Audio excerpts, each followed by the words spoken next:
Good evening, good afternoon, good morning, depending on where you are on this fast forward planet, wrapped in all these layers of turbulence, lots of uncertainty, lots of consequential things going on of all kinds.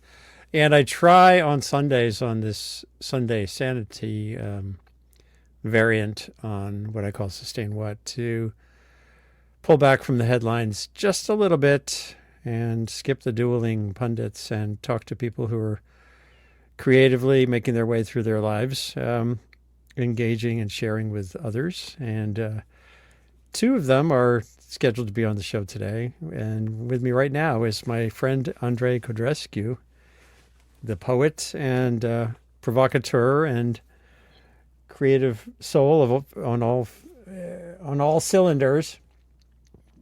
He's from Romania originally, Transylvania, I think, right? Is that right? Yep. That's pretty cool. And you have a new book of poetry out Yes. with a very apt title for these times. Hold on, I'm gonna show everyone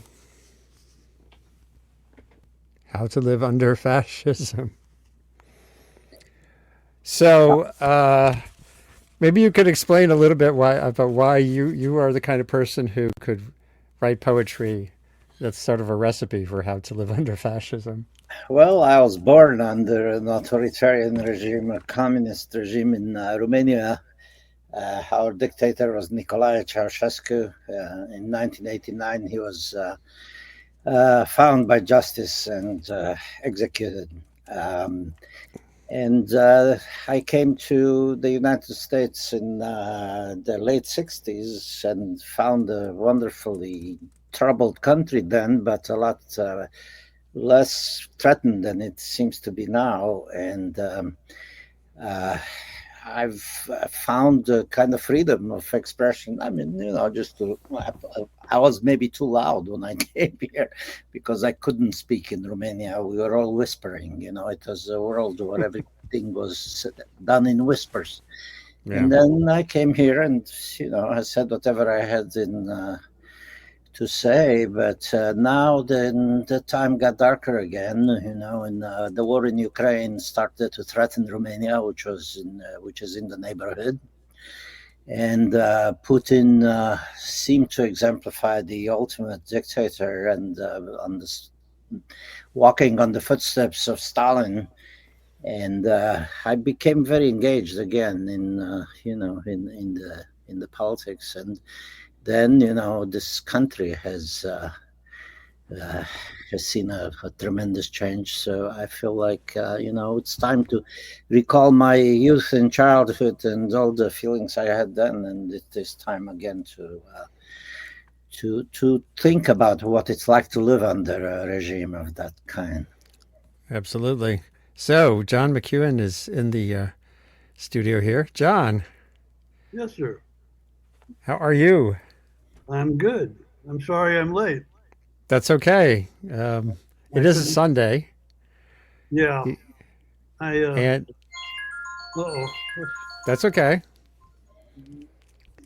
We are all What's my alarm? Okay. telling you you're late. No, just kidding.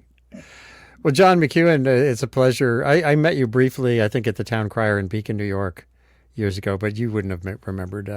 But you're in my head just from all the wonderful music you've made over the decades. And we'll get into that in a minute. But I wanted to introduce you to Andrei Codrescu, who's a poet Hello. who has been on the circuit for decades, had emigrated from Romania to Detroit, I think, first. Was that your first Yes, stop? yes. Hmm. Right as Detroit was on fire? Or I don't know. You left Romania with the dictatorship and you moved here into the turmoil of the 1960s. So Yeah. you both went through the 60s in different ways. Yeah, it's good to meet you, John. You're part of my musical education when I came to the United States in 1967. I hope you don't sue me for malpractice. Hardly. Uh, So Yeah, John, Andre was just explaining a little bit about that trajectory, and yeah, John, maybe you could talk a little bit about how you became a little bit of who you are in that same period, the '60s. What was going on? There was all kinds of music happening. What tugged you into that hybrid world you had with Nitty Gritty? I don't really. It's like the mystery of life. How did bluegrass come into my thoughts? When I was 17 and a half, somebody said, "Hey, you want to go to this club and see a group called the Dillards?" I went, "What's a Wow. Dillard?"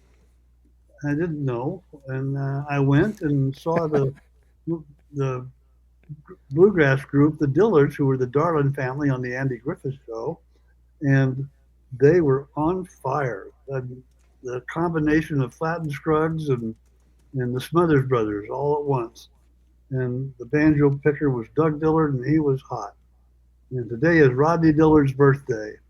And Is that I right? told him Rodney has become a lifetime friend. Well, he's been a friend from a lifetime, I should say. And it was like we've had fun over the years. And I started playing, that was 1964.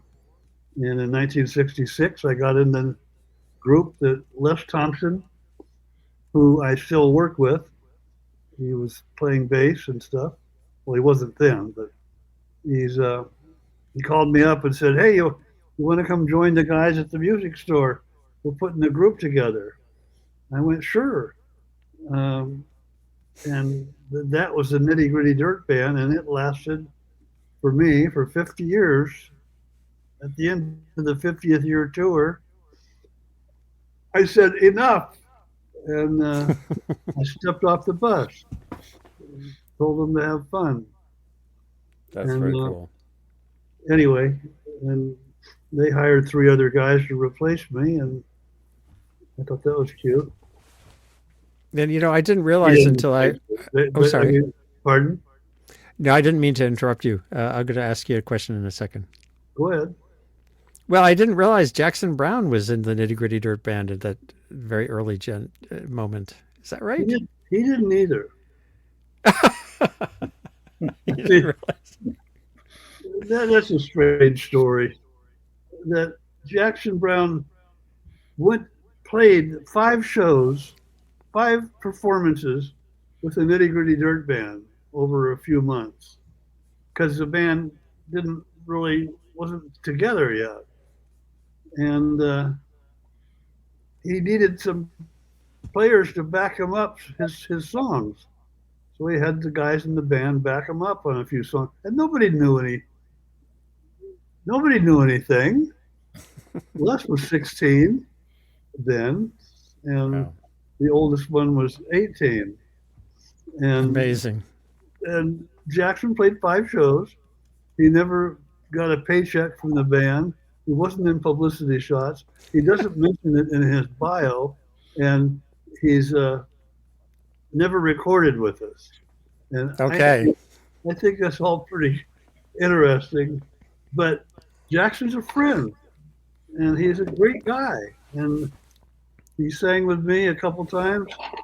Uh, Maybe what was that? 10 years ago, and 8 years ago. A couple different funerals. we Oh put the God. we put the fun back in funeral. I'll tell you.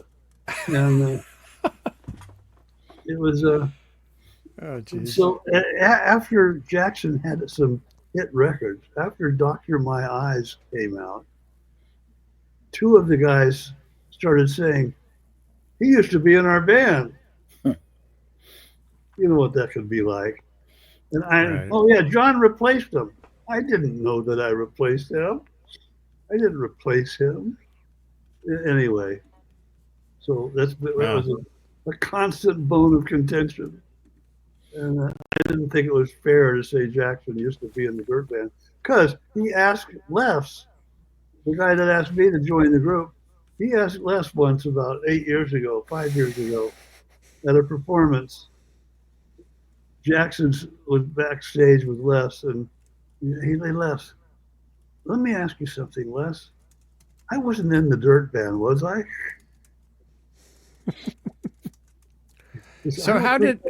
I don't think, didn't you guys back me up sometimes, but I was never really part of that group, was I? Anyway. So how did you? What kept it? I'd say stuck more toward the tradition than like the rock, because everything was pushing in that direction. Couldn't play rock and roll. Oh, okay, No, that makes it easy. No, we didn't have a drum set. We didn't have an electric bass for the first year and a half. Used a wash tub bass and all acoustic instruments, and did a lot of folk music, folk rock, bluegrass. Les Thompson played mandolin. I played banjo. And thankfully, that was a good part of the show when we got to the bluegrass, and the good time music was fun, and it was the folk rock. After we played a couple years, we started getting instruments that plugged in and you could turn up and you could be heard. Right. And my brother was managing the group. I remember he asked one of the guys one time, "What would you do if I bought you a set of drums?" And he said, "I'd throw them in the ocean." Well, I'm glad it all came together, because that album in 1972, the 3-record set, I wouldn't say it changed my life, but it did tug on me right when I was ending high school in Rhode Island and learning guitar and the blues and folk, and I just devoured that album along with other stuff. And luckily in Rhode Island I never went to the Newport Folk Festival, but there was enough other stuff going on that we just were immersed in that music, and it stayed a meaningful part of my life, and as a musician too, on the side. And did you have any sense at the time that particular album was going to become kind of a landmark, a sort of a milestone kind of thing? I didn't realize at the time, before we went in the studio, that this dream I had coming true was going to happen, and it was going to be timeless, evergreen, whatever you want to call it. Mm-hmm. My brother produced that. He was manager and producer and photographer. He shot all the photos that are on the album, and it's just really neat. See, I wanted to, when I started playing, I wanted to record with Earl Scruggs. That was my main thing. Although the Dillards got me going, I wanted to record with Earl Scruggs. And he came to see us one night in Nashville at Vanderbilt University with the whole family in 1970, October, November, December. No, it was November. And 6 months later, I asked Earl if he would record with us. And he said, "I'd be proud to." And the next day, Doc Watchman was playing the same club that Earl had been playing. Earl was playing with his sons, Randy and Gary, Stevie and Vassar Clements. And anyway, wow. Doc was playing there, and I asked Doc. He said, "Well, if Earl's going to be there, I want to pick." And so he was, and he did. And along the way, Earl helped us get the other players. My brother got Merle Travis. I got Earl and Doc. Bill got Merle Travis. Earl got Maybelle Carter. And we all got Roy Acuff. And Earl's wife, his manager, Louise, got got Jimmy Martin. And, and Bill got Norman Blake. It just came together. And 8 weeks after I asked Earl Scruggs that question, we were in the studio recording, and for 5 days we recorded 38 songs, and that was a milestone. That was a mess. It was a fun. Yeah. Well, yeah. Did you happen to hear about the book? Well, yeah. You wrote a book fairly recently, right? There's a book now. How did that get That's there? Great. Hold on, let me change the screen so people can see it better. Hold on one second. Yeah. The book is one I wrote with. It's my brother's pictures are in it. It takes the path of the early. Excuse me. No problem. Oh, it's Rodney Dillard. I gotta take it. Oh, are you gonna edit or are we live? No, we're live. Tell him happy birthday. Just hey, Rodney. I'm just happy birthday. Thank you, sir. You called and I was in a place where I couldn't hear Jack, even with my video. So I wanted to wait till I got out of there so I could call you and talk, so I could hear you. Oh, you're calling at an opportune time. Well, tell him he's on the air. I'm doing a live on-air interview. And I was just talking to call you back. You got to get your licks in. I was just talking about the Dillards. Well, whoever you're talking to, tell them that you're one of the most talented entertainers that I've ever known. How can I do that? Well, we'd also like to wish you a happy birthday, it sounds like. Yeah, we had great. And John, I was just telling this is Rachel's fiance's family. They've become our family. And I was just telling one of them that didn't know how you introduced me to Rodney. Oh, good. And then we saw that you had called. Well, I'll call you back. He just put up a picture of you, Rodney. So you're moving into my interview I'm trying to do. Well, I'll back off and you go tell them everything that you've ever done. Tell them about String Lizards, which is a great album, and the one you cut in New York, which is a great album. You're always innovative and you always march to the beat of a different drum. Or banjo. There you go. Well, okay. Good to hear you. I'll call you later. That was fun. Bye, interviewer. Bye-bye. Yeah. So now I want to segue, like same time frame, but different location, back to the journey of a poet in America, from Romania in America. And hold on, let's see. I just want to switch screens here to. Oh, here we go. No, where is it? Is it poetry in English? Yes. So 1970, 71, 72. What were you up to, Andre? Well, I just I was 19 years old, and I just learned to type my poems on the typewriter, which I thought was a big leap from using my hand, because my friend had a typewriter, and he said, well, it's time for you to write your poems on the typewriter. And I stood there frozen, and I thought this was the public voice. If I touched that typewriter, I would have to speak to other people except myself. So when I emigrated, they let us leave with a suitcase, with and none of my notebooks and none of my poetry or my mother's photographs. She was a photographer. Just some clothes, and we got to to Detroit in 1967. Detroit was burning. And we were on the John Lodge Expressway, and the radio came on with Jose Feliciano singing, "Come on, baby, light my fire." And behind us was Detroit in flames. Wow. And there was a curfew, a 6:00 curfew, and the National Guard and the Army were moving up Woodward Avenue. And if they saw your head out the window, they would fire.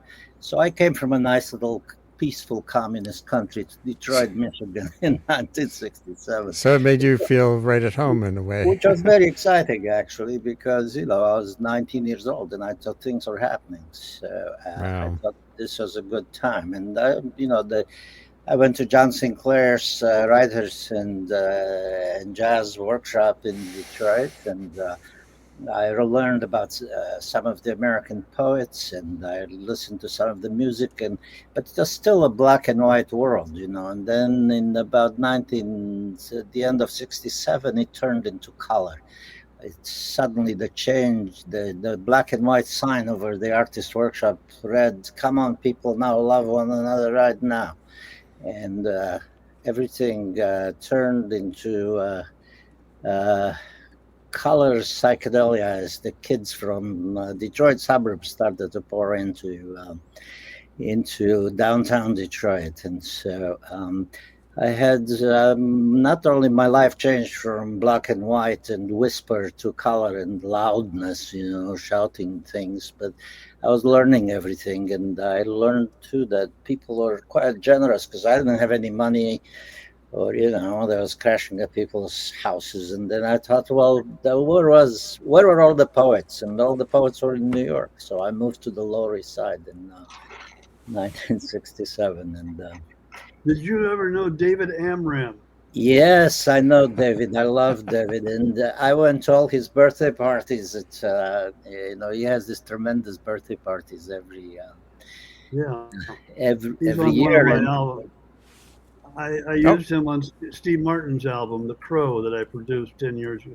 Oh, I didn't know that. That's so cool. And I produced Steve's first music album, and we won a Grammy. But Amram was on it, and he's really cool. He calls me Pops. That's what Dizzy used to call me. Pops. He taught Jack Kerouac how to read to music with jazz. He talks about Jack a lot. Right. He does. In fact, hold on a second. I'm just going to bring in, just for fun, I'm going to bring in a little Amram riff here from, let's see, share screen. Oh, no, I don't want to share screen. See, I'm my own producer. I got to do these things. Let's see. Video file. Amram. He's now 94. And he was just on the show. He was just on the show not long ago. So I'm just he was. Oh, nice. When I go to folk festivals and things, I'm not slumming. I'm actually learning how I'd like to be. What Charlie Parker himself said, why he loved folk music and loved country songs. He said, because it goes right from your heart to the heart of the person listening with no BS in between. Well, I love that idea of learning how to be at the age of 94. Well, I think that's what you're supposed to do. That's supposed to give you, it proves to you, now that you prove that you've been dumber longer than younger folks, then you say, geez, I better figure out something before I leave the planet. He's just such a great guy. And here we are. You guys are a little older than I am, but we're all getting into that zone of life where staying creative, staying engaged gets interesting. Whether you're either thinking, why do I keep going, or you just keep on plowing forward like you both do, which is cool. And Amram is just truly one of a kind. I mean, Pete Seeger was too, but yeah, and he still is one of a kind. I ran into him in an airport somewhere 2 or 3 years ago. No, actually it was before the pandemic, so 5 years ago. And here's, he had all these beads on. He's like jangling and carrying all kinds of weird objects, running through the airport probably at age 88. I want to grow up to be that. Yeah. I'm sorry. Yeah, he's one of the oldest young people I know, or youngest old people, and older people. I tell people he's the oldest teenager you'll ever meet. That's true. Before we leave the Steve, Andre, dive in on that. Well, I was reading my poetry in New Hampshire. So it was in winter, and everything was frozen and cold, and this place was dark. And David was there. I didn't see him, and then I heard him. He started to accompany my reading with there's a piano and also his flute, and I didn't know where that music was coming from. Then I immediately lightened up, and the place got a lot better. Yeah, so I don't want to leave the Steve Martin thing.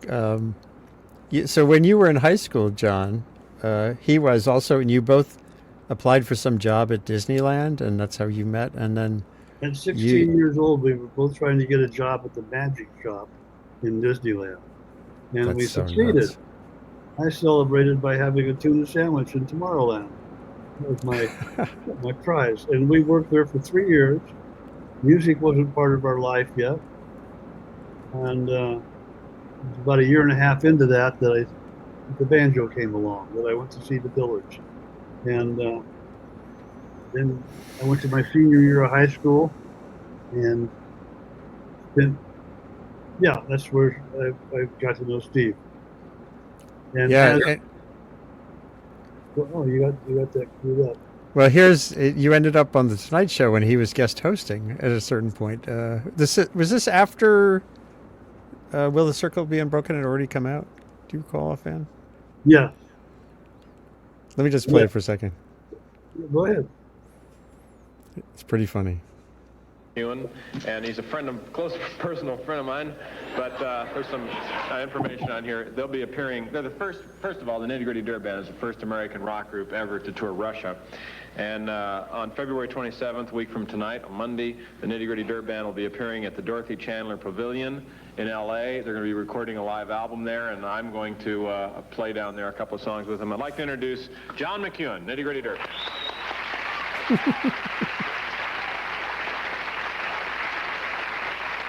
Where did I get all that hair? Well, did you bring your banjo with you, John? No. It's like you say, Steve's a good old friend of mine, and thanks. I got friends I haven't even used yet. You know? I love that line. Anyway, how you doing? Play a song. Okay, thank you very much. And now we're going to go on. Thank you. No. Well, John is one of the best banjo players in the country, by the way. Not very good in the city, of course, but I want to... Go, play. This is a song that I learned from my grandfather. It's no. It's called my grandfather's clock.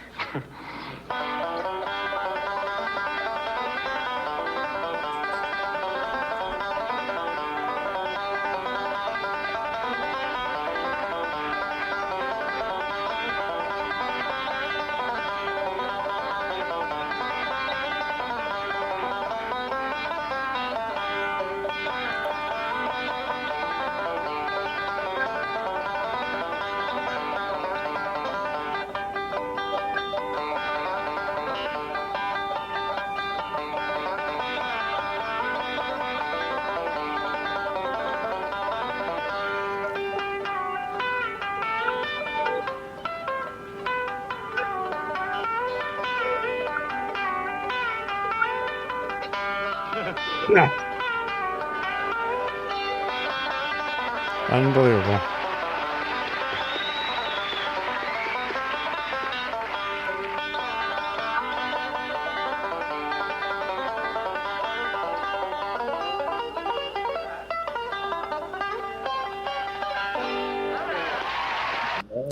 Insane.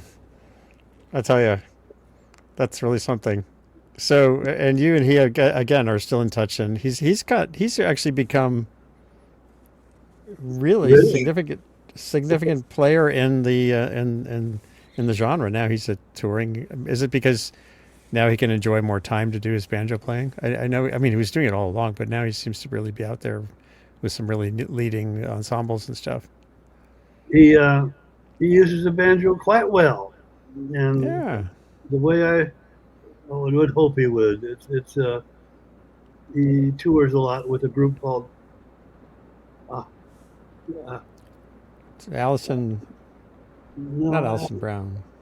She's doing some dates with him now, but the Steep Canyon Rangers. And anyway, he's doing really well with his music, and he's still funny. He didn't think he'd go on the road again when he started. When I started working on this album, Steve, you're gonna have to get out there and play with these. What am I gonna do? Go out with an arrow through my head? No. anyway, he started playing a few dates, and he realized that when you do music, you've got 3 or 4 minutes that you don't have to think about anything but the music. When you're playing, and you can think about what's going to happen next. And he really got into it. That's true. It's an important thing about playing and performing, distinct from recording. Being out in front of audiences and just playing the thing is a very special thing to do. Same thing with poetry. Andre, you perform publicly? You do poetry readings, Andre? I do, and it's a different thing. I mean, a lot of people now just write poems to perform, but I didn't. I mean, I didn't imagine an audience. I mean, every poet, has an audience for an audience. But I never thought of it that way. I mean, it was when I started. It was a bit of a subversive thing to do, and it was a thing that wasn't going to be approved by anybody older, because you didn't make any money, you didn't make a career out of it, and so it was kind of a crazy thing to do. So it was either a sideline for some people, but Romanians love poets, so I learned in school already that we had great poetry. And, so yeah, I perform it, but it's always another activity, than writing. very distinct. Yeah. Yeah, I mean, I was wondering if you could read something either from the new book or sure. if you have something handy there. That's. And while you're looking one up, I want to tell John something funny that I learned on this show from you years ago. When I had Andre on the show early in the pandemic, he had this habit. There's a name for it, where you take up a book, preferably the Bible, and you turn to any one page, and you read a line. Andre, what's that process called? Well, it's the Bible opening is bibliomancy, but we just call it oraculation. You just open a book and you ask it a question, and if it answers the question, it's a great book. If not, you can put it back on the shelf. Right, that's it. So if you have a question in your head, just open a random book to any page, look at a line, and there's your answer is probably there somewhere. What do you have? I'll read you a poem. It's called "Passing Pipes Along Peace Fire." When I was a hippie, and I was never a hippie, it sounded like happy. And I was anything but. I was occasionally ecstatic and often angry. But one time in San Francisco in the mid-20th century, in a house of silent vegetarians at a commune in the Haight, I held hands with 2 jeunes filles en fleurs, who were the reason I was a hippie, and sucked deeply on a pipe still wet with the golden saliva, the foam of Aphrodite's, on my left and on my right. And I regretted eating the kale and brown rice because they nearly obliterated the taste of their divine lips. But the trace was enough to keep me up all night in a kitchen chair at a window covered with paper flowers, writing a poem in French in the hope that one of them would slip out of the communal bedroom and tiptoe to me and ask what I was writing. And I imagined that she sat on my lap while the sap of poetry met the foam of her. And this is what happened. They both came out of the bedroom and tiptoed past me to some German guy sleeping with his head on the other windowsill, and they coiled like serpents around him and made godly music. He was a real hippie. I was just a poet writing in French. It creates a nice little picture. It does indeed. I wasn't sure. When I started reading that poem, I wasn't sure it was, okay, but I think it is. It really happened. And John, I don't know if you are in the mood to sing a tune, but if you had one in mind, and if you have an instrument around, that'd be cool. But certainly don't have to. Don't have anything. Thanks for the warning. Oh, don't worry about it. If you're not set up for that, don't worry about it. Oh, I should be set up for it, but I gotta get something. Well, that's the danger of vernacular reading, is you can always open it to a poem that may not be actually appropriate for the vast masses watching us. There you This are. is something from my new album. New, it's only a year old. The Newsman. It's called The Newsman, and it's how long has it been since I'd known Old Rivers? I don't know. It seems like that old fella was always around. Mm-hmm. Spent his whole life doing hard work, always walking that plowed ground. And he had a one-room shack about a mile from us. We were about as poor as him. Had an old mule he called Midnight Oil. I'd tag along after them. He had a one-room shack about a mile from us. We were about as poor as him.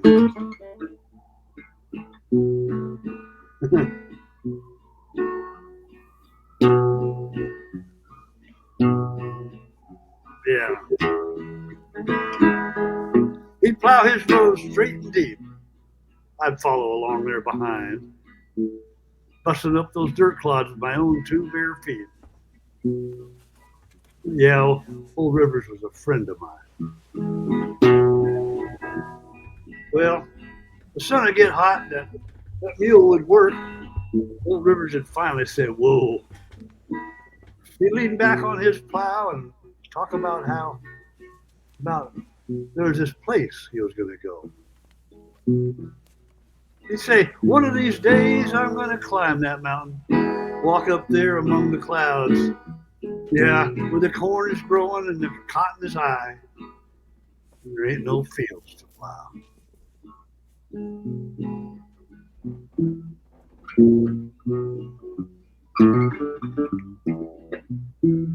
I got a letter today from the folks back home. They're all fine. The crops are dry. Down at the end, my mom said, "Son, Old Rivers, he died." I'm sitting here now on this new plowed earth, trying to find me a little shade. I look across that field and I see that mule, Old Rivers, and me. Yeah, one of these days, I'm going to climb that mountain, walk up there among them clouds. And the corn is high and the cotton's growing. And there ain't no fields to plow. There ain't no fields to plow.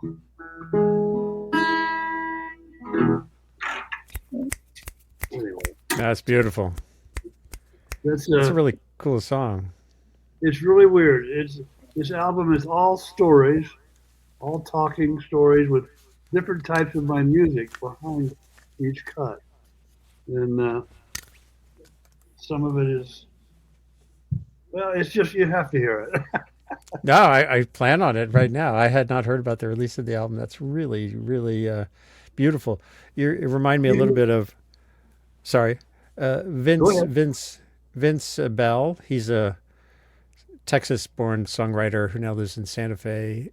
He's done a couple albums that are similar to that in that sense of being personal and poetic and Well, some of them, musical.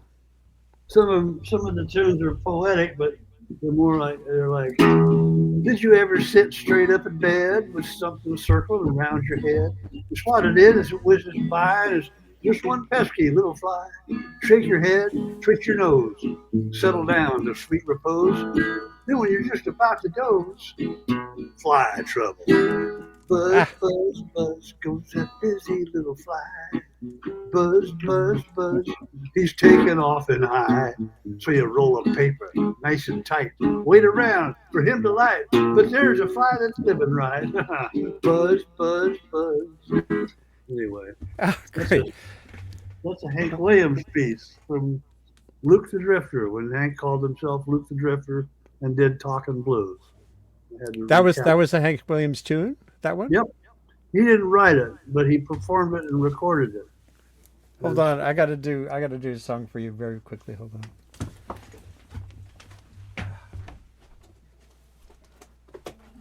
Oh. All right. I recently,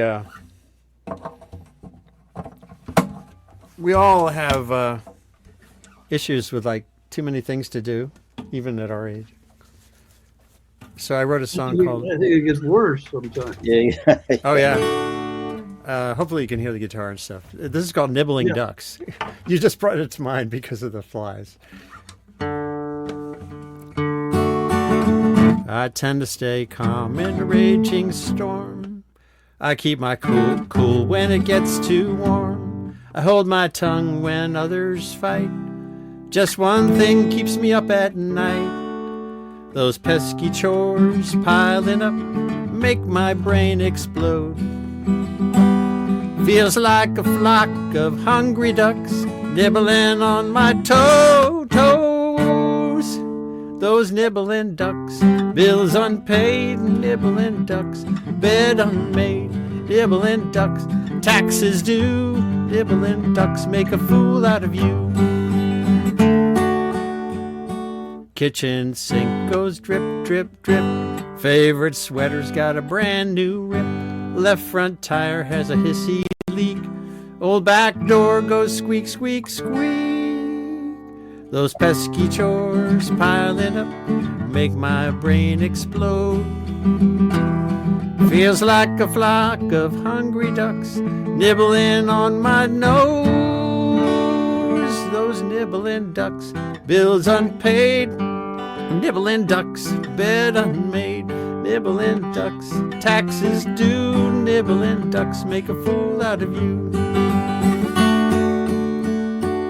Well, worst of all is late at night, sleeping all serene, when a horde of ducks quack, quack, quacking poops on my sweet dreams. Those nibbling ducks, bills unpaid, nibbling ducks, bed unmade, nibbling ducks, taxes due, nibbling ducks make a fool out of you.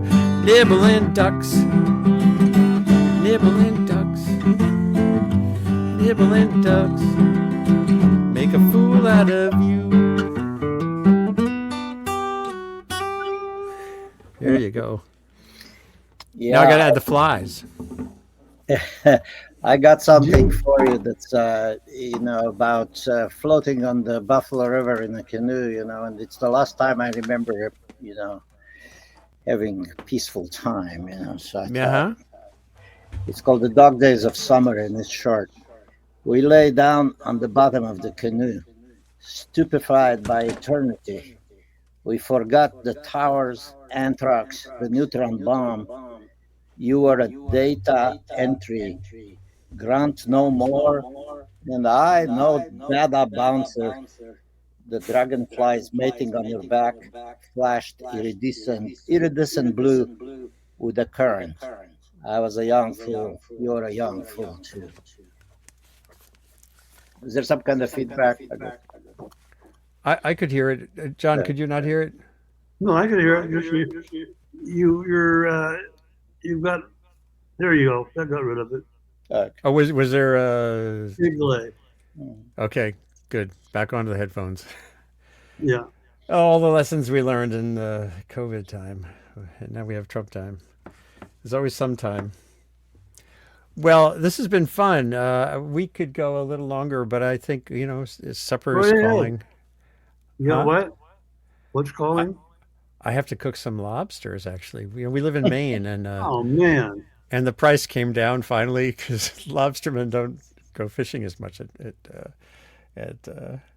the wintertime. And It's fun. We moved this. I typically was doing the show in the mornings on Sundays, and I like the idea of doing it in the evenings too. But it's just been fun to catch up with both of you. And John, it's great to know you have a new album out. I just had not processed that. And you're playing at the Ryman this week or somewhere. I'm doing the Grand Ole Opry June 8th, and doing a couple songs and playing on a big show, and then June 12th I'm playing in Tinkerton, New Jersey. Wow. Tinkerton, New Jersey. Funny little town name, but it's a neat place called Lizzie Rose Music Hall. And then on the 14th, I'm playing at the Charlie Poole Festival in North Carolina. That sounds like fun. And it is fun. It will be fun. And that's what I like about fun. It's the best thing to have. Oh, look at that. And here's your website, johnmceuen.net. And if you can go there. If you go to my website, you can buy that book. It's a picture of my book. Right. There you. This is that's that same picture. You can get all that stuff. It's signed. I signed it all with the hopes. Oh, that's good to know too. And it's a I don't know if I think it's a few dollars more to get it from the website, but that's because it's a website. But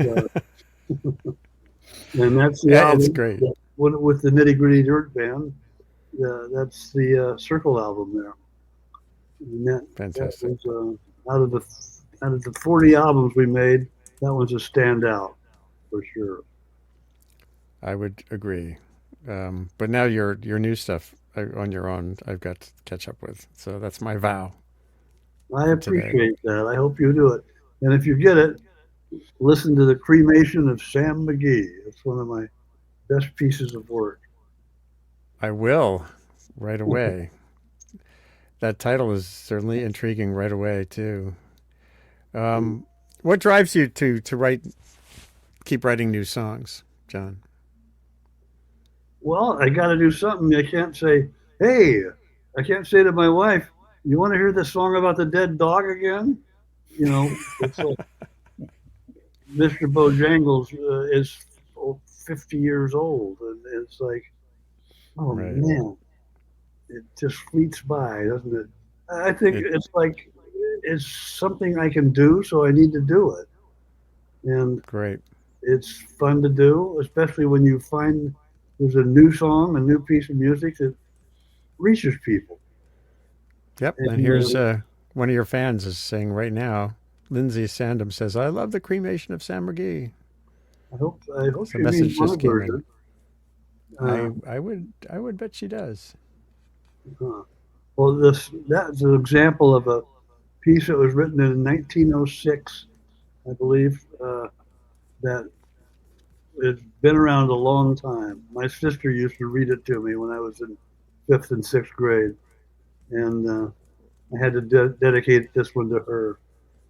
Then there's also a story on there called Nui Ba Din, which is about taking a hill in Vietnam, written by a veteran that was there. And his recounting of, well, they handed me a gun one day and they told me I didn't have to win. Keep my head low. I didn't have to win. Anyway, it's a really tough read. And the music behind it is fun. I mean, it was fun to put it together. It's so much fun putting music to words, and it's hard to explain. It's like explaining colors to somebody. Anyway, that's it's cool. So. Well, Andre, you keep at it too, and here's your. You're on Substack now, among other things. AndreCodrescu.substack.com, where I tend to live. And I'm not sure if the sound could come through, but there was you just did this piece. It was very interesting. We've all heard that Trump plans a military parade on his birthday, and now he's saying it's the 250th anniversary of the Army, and there's some question about whether that's a valid thing. And, he clearly glories in this stuff. And so, Andre, you wrote this whimsical breaking news items, 2 of them. Maybe, I don't know if you could see the screen or read them yourself, or I could play the audio. Maybe you could play the audio because I can. It's a little. I'll play the audio. It's pretty interesting.